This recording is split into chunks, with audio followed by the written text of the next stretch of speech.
Halo semuanya, Assalamualaikum. Perkenalkan, nama saya Nur Salsabila dengan NIM 3233121007 dari jurusan Pendidikan Sejarah Fakultas Ilmu Sosial. Nah, di sini saya akan melakukan penjelasan tentang CBR saya atau Critical Book Review, dan di sini saya akan mereview dua buku. Yang pertama adalah Metode Penelitian Kuantitatif dan Kualitatif karya Prof. Dr. Sugiono, dan yang kedua adalah karya Prof. Sukardi, yaitu Metodologi Penelitian Pendidikan, di mana pada karya Prof. Sugiono ini memuat 14 bab, dan karya Prof. Dr. Sukardi ini memuat 10 bab. Nah, yang pertama adalah pada bab pertama dijelaskan, yaitu penelitian kualitatif dan kuantitatif. Nah, yang pertama itu menjelaskan pengertian dari metode penelitian. Nah, metode penelitian adalah cara ilmiah yang digunakan untuk memperoleh data atau informasi dengan tujuan dan kegunaan tertentu. Metode ini meliputi langkah-langkah sistematis mulai dari perumusan masalah, pengumpulan data, analisis, hingga penarikan kesimpulan. Intinya, metode penelitian menjadi alat untuk menemukan pengetahuan baru atau memverifikasi teori yang sudah melalui pendekatan ilmiah terukur dan dapat dipertanggungjawabkan. Dengan kata lain, metode penelitian itu adalah cara atau langkah-langkah yang dapat digunakan untuk mencari jawaban dari suatu masalah dengan cara yang teratur dan berdasarkan ilmu.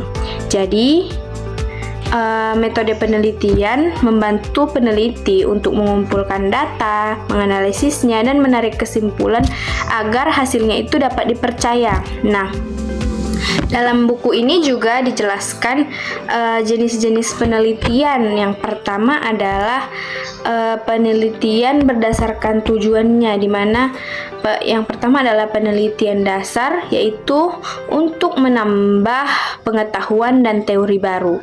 Yang kedua adalah penelitian terapan, yaitu untuk memecahkan masalah yang ada di kehidupan nyata.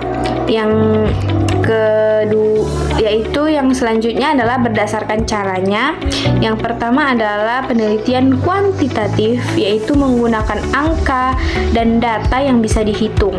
Sementara yang kedua adalah penelitian kualitatif, yaitu menggunakan data berupa cerita, wawancara, dan pengamatan. Dan yang ketiga adalah metode campuran, yaitu campuran antara kuantitatif dan kualitatif, yaitu menggabungkan kedua cara di atas. Nah, yang selanjutnya adalah berdasarkan waktunya, yaitu yang pertama adalah cross-sectional, yaitu dilakukan satu kali dalam waktu tertentu. Yang kedua adalah longitudinal, yaitu dilakukan dalam waktu lama untuk melihat perubahan. Nah, di sini juga dijelaskan tentang penelitian kuantitatif adalah penelitian yang digunakan menggunakan angka atau data statistik untuk menjawab pertanyaan. Peneliti biasanya dipakai untuk mengukur sesuatu, misalnya seberapa besar pengaruh belajar kelompok terhadap hasil terhadap nilai siswa. Terus untuk penelitian kualitatifnya adalah penelitian yang bertujuan memahami cerita, makna, dan pengalaman orang, misalnya bagaimana pengalaman guru dalam mengajar di daerah terpencil. Nah, data dikumpulkan biasanya lewat wawancara, observasi, atau catatan lapangan. Nah, jadi perbedaan antara penelitian kualitatif dan kuantitatif itu mungkin sudah cukup jelas, di mana penelitian kualitatif ini lebih kepada observasi dan wawancara, sementara kuantitatif itu dilakukan menggunakan atau mengukur atau menguji teori. Nah, dan hasilnya berupa angka dan lebih akurat. Nah, dalam buku Sugiono ini juga menjelaskan bagaimana langkah-langkah melakukan penelitian kuantitatif, di mana sebelum kita melakukan penelitian itu, di sini dijelaskan kita harus mencari masalah dalam hal yang ingin kita teliti. Nah, setelah kita menemukan masalah tersebut, kita dapat membuat rumusan masalah dari hal yang ingin kita teliti tersebut. Dan satu lagi, setelah kita membuat rumusan masalah, kita akan membuat tujuan dari masalah itu agar arah penelitian itu menjadi jelas. Dan langkah berikutnya adalah menyusun kerangka teori dan hipotesis yang menjadi dasar berpikir dalam penelitian. Nah, setelah itu kita menentukan variabel yang akan diteliti serta cara mengukurnya menggunakan instrumen seperti angket, tes, atau lembar observasi. Dan setelah menggunakan semua itu, dan hasil penelitian akan diukur menggunakan metode statistik.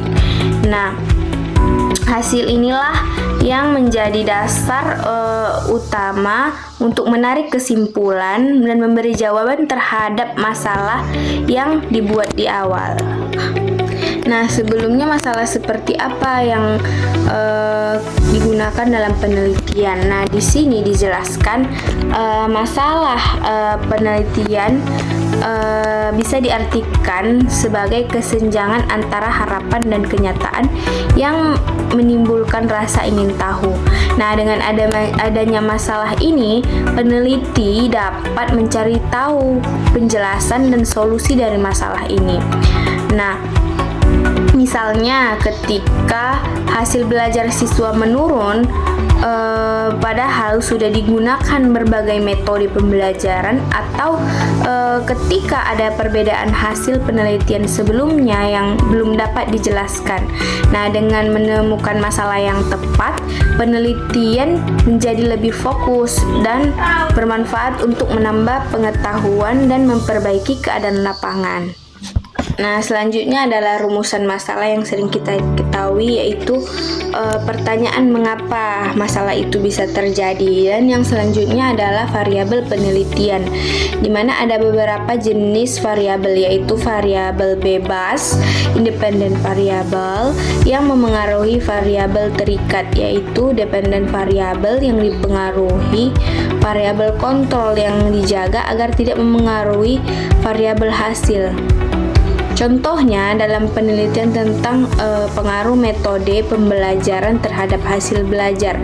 Nah, metode pembelajaran adalah variabel bebas, sedangkan hasil belajar adalah variabel terikat.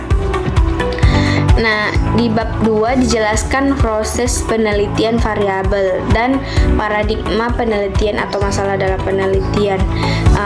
Yaitu yang pertama adalah proses penelitian kuantitatif dilakukan secara sistematis melalui yang pertama adalah identifikasi masalah, lalu menentukan rumusan masalah, yang selanjutnya pengumpulan data, analisis dan kesimpulan. Yang selanjutnya adalah masalah penelitian, yaitu adalah kesenjangan antara harapan dan kenyataan. Selanjutnya adalah rumusan masalah harus jelas, terukur, dan dapat diuji. Yang selanjutnya adalah variabel penelitian. Dan selanjutnya adalah paradigma penelitian, yaitu menunjukkan antara hubungan antar variabel dalam bentuk model berpikir. Nah, bab ini juga membahas cara menemukan masalah penelitian yang relevan dan menarik. Dan yang bab selanjutnya adalah bab 3, yaitu landasan teori, kerangka berpikir, dan hipotesis. Nah, bab ini membahas teori dalam penelitian. Nah, teori itu adalah seperangkat konsep yang menjelaskan fenomena suatu masalah. Nah, selanjutnya adalah diterangkan juga tingkatan teori, yaitu teori makro, mikro, dan menengah, serta fokus teori yang digunakan. Yang selanjutnya adalah kegunaan teori, yaitu menjadi dasar berpikir dan panduan dalam merumuskan hipotesis. Yang selanjutnya adalah hipotesis, yaitu adalah dugaan sementara yang diuji melalui penelitian. Nah, di bab 4 adalah metode eksperimen, di mana menjelaskan metode penelitian eksperimen itu, yaitu metode yang bertujuan untuk menguji hubungan sebab akibat antar variabel. Nah, diberikan pengertian dan jenis-jenis desain eksperimen seperti pre-eksperimen, kuasi eksperimen, dan eksperimen murni. Nah, di sini juga dijelaskan bagaimana memilih desain sesuai tujuan penelitian. Nah, selanjutnya juga dijelaskan yaitu bab 5, yaitu populasi dan sampel, di mana populasi itu adalah keseluruhan objek penelitian dan sampel itu adalah sebagian dari populasi yang dianggap mewakili. Nah, dibahas juga teknik sampling, yaitu acak, berstrata, dan ukuran sampel dan cara pengambilan anggota sampel yang baik agar hasil penelitian itu valid. Yang bab 6 adalah skala pengukuran dan instrumen penelitian. Nah, dijelaskan juga di bab 6 cara mengukur variabel dan alat yang digunakan. Nah, skala pengukuran itu terdiri dari nominal, ordinal, interval, dan rasio. Dalam bab ini juga dijelaskan tentang instrumen penelitian adalah alat-alat yang untuk mengumpulkan data seperti angket dan lain sebagainya. Nah, diterangkan juga cara menyusun instrumen, yaitu contohnya judul penelitian serta uji validitas dan reliabilitas instrumen untuk memastikan alat ukur akurat dan konsisten. Yang selanjutnya adalah teknik pengumpulan data. Di bab ini berbagai teknik pengumpulan data penelitian dilakukan, yaitu menggunakan yang pertama adalah kuesioner atau angket. Nah, digunakan untuk memperoleh data dari responden secara tertulis. Yang selanjutnya adalah metode wawancara atau interview, yaitu menggali informasi secara langsung dari informan. Yang selanjutnya adalah metode observasi, yaitu mengamati perilaku atau kejadian di lapangan, dan peneliti dapat memilih teknik sesuai jenis dan tujuan penelitian. Selanjutnya adalah bab analisis data, di mana bab ini menjelaskan cara mengolah data dan menghasilkan kesimpulan. Nah, di sini dilakukan yaitu statistik deskriptif, yaitu menggambarkan data, yaitu rata-rata, persentase, dan lain sebagainya. Dan selanjutnya itu dijelaskan juga statistik inferensial, yaitu menarik kesimpulan dan menguji hipotesis. Nah, diterangkan juga uji statistik parametrik, non-parametrik, serta konsep dasar pengujian hipotesis. Nah, di bab selanjutnya adalah dijelaskan gimana nih contoh analisis data dan pengujian hipotesis. Nah, di bab ini berisi contoh penerapan analisis dan data secara kuantitatif dan cara melakukan pengujian hipotesis dengan data nyata. Dan dijelaskan fokus. Nah, selanjutnya setelah selesai dengan bab buku ini, yaitu selanjutnya adalah buku dari Prof. Soekardi, yaitu Metodologi Penelitian Pendidikan. Nah, di bab 1 itu membahas tentang hakikat dari penelitian, sama seperti buku Prof. Sugiono, yaitu di mana penelitian adalah proses sistematis untuk menemukan kebenaran atau memecahkan masalah dengan metode ilmiah. Nah, tujuannya itu memperoleh pengetahuan baru dan memperbaiki keadaan yang ada. Nah, di sini juga dijelaskan yaitu fungsi-fungsi penelitian, sumber-sumber ilmu pengetahuan, macam-macam bentuk penelitian, hampir sama seperti pada buku Prof. Sugiono, tetapi buku Prof. Sugiono menurut saya lebih lengkap. Nah, terus di sini juga dijelaskan tentang bab 2, yaitu struktur organisasi penelitian, yaitu yang pertama adalah memilih permasalahan penelitian, sekuensi memilih problem penelitian, karakteristik permasalahan, dan merumuskan masalah. Nah, yang bab ketiga itu studi kepustakaan. Nah, di bab ini membahas pentingnya tinjauan pustaka sebelum melakukan penelitian. Nah, yang pertama itu adalah macam-macam informasi berupa buku, jurnal, laporan penelitian, dokumen resmi atau apa itu.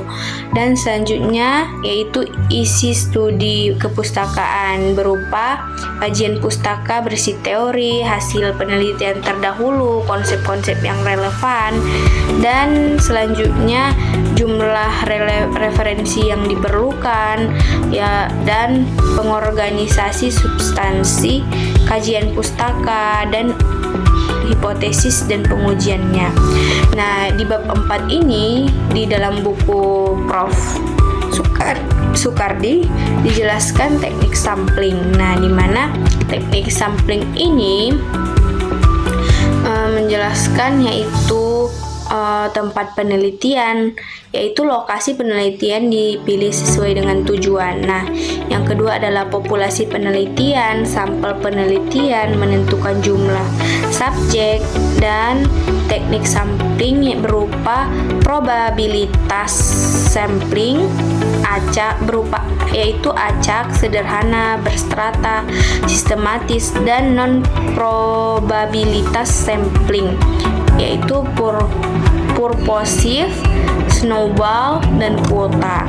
Nah, selanjutnya dijelaskan juga rencana penelitian di bab 5, yaitu persiapan penelitian, membuat perencanaan penelitian. Persiapan penelitian yaitu mencakup penentuan judul, studi awal, dan izin penelitian, dan membuat rencana penelitian yaitu membuat jadwal, menentukan alat dan metode yang digunakan. Nah, dan selanjutnya itu instrumen penelitian di bab 5, menyusun alat, mengumpul data seperti angket, wawancara, atau lembar observasi. Nah, sama seperti di buku Sugiono,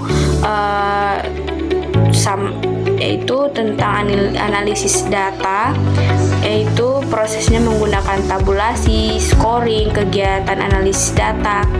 Dan di bab 7 kesimpulan dan implikasi saran. Nah, di buku ini dijelaskan kesimpulan, yaitu jawaban terhadap rumusan masalah, saran-saran, dan bagian akhir laporan. Nah, yang menariknya di buku ini menjelaskan tentang evaluasi laporan penelitian. Jadi di sini dijelaskan evaluasinya, sementara di buku Sugiono ini tidak ada evaluasi laporan penelitian. Jadi buku Sugiono ini sudah cukup lengkap, tetapi mungkin bisa dilengkapi dengan buku Prof. Soekardi ini. Di buku ini juga dijelaskan tentang penelitian sejarah. Jadi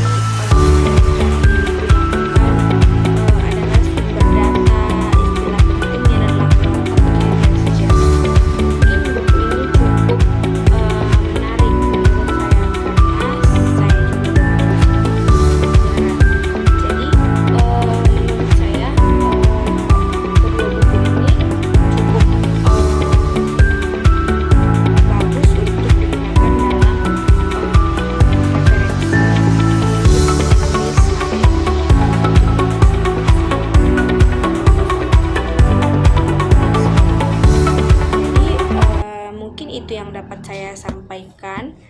Semoga bermanfaat bagi semuanya dan terima kasih.